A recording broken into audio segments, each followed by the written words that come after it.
My name is Lawrence Lamb, and I am Chief Scientific Officer of Innate Bio Incorporated.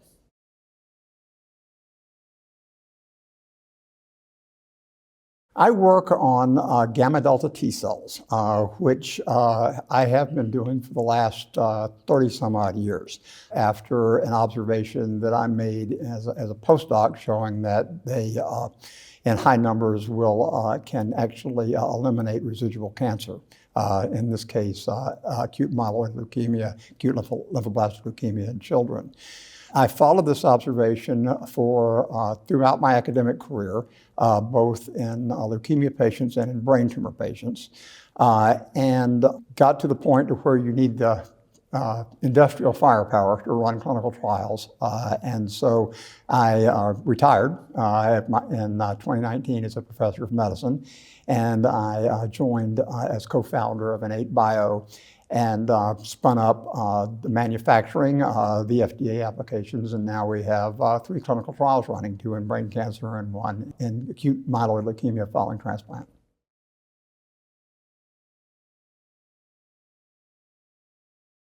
Gamma delta T cells are unique killers of malignant cells, particularly in the studies that we're doing in brain tumors and leukemias. At the moment, we are having a lot of success with that. We anticipate that within those 2 tumors, we'll be able to get the success will be able to continue, and that we'll be able to extract scientific information that will give rise to other studies using the same cell population or perhaps other organ system cancers, and bring about an intervention that will be meaningful.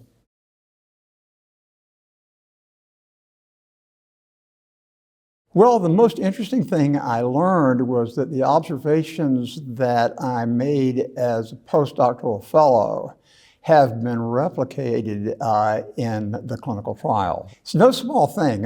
This was an observation is a finding without a therapy. You see something, then you have to make a therapy from it. And that's what we spent the last several years doing. And the reconstitution of the cells that we see in our transplant study for leukemia mirror the same observations we had back in the 1990s. And the survival effect is being duplicated as well, and we're just thrilled beyond words at seeing this.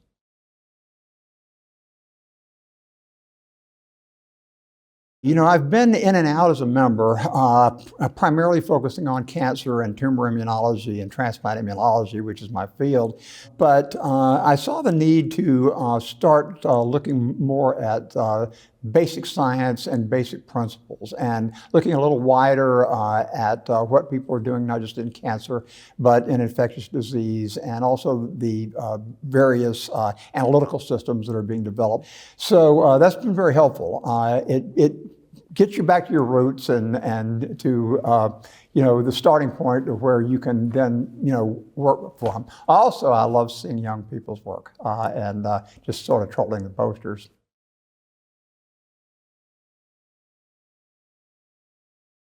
Well, I'd say decide fairly early. It's a highly competitive field, and most of the resources go to the big institutions and the famous labs. That doesn't mean that your career will end with that, because I didn't have a famous lab or a big immunology institution to work in, but we managed to make a way. And I think that you stay committed, you stay passionate, and you read a lot, and understand the breadth of the field, both the breadth of the field and the narrowness of the thing that you're pursuing. I didn't start out doing this. I was a nurse practitioner in cardiothoracic surgery. It was only because the lab fell apart when I was in school that I jumped to an immunology lab and got the tools to be able to move on, and then wound up basically falling into the lab of a guy who's famous and who introduced me to all the players and helped me learn how to write grants and that sort of thing. And I will say that mentorship is key. That find yourself somebody also who is passionate, who is reasonably well known in the field, who publishes in good journals, somebody that can launch you and wants to launch you.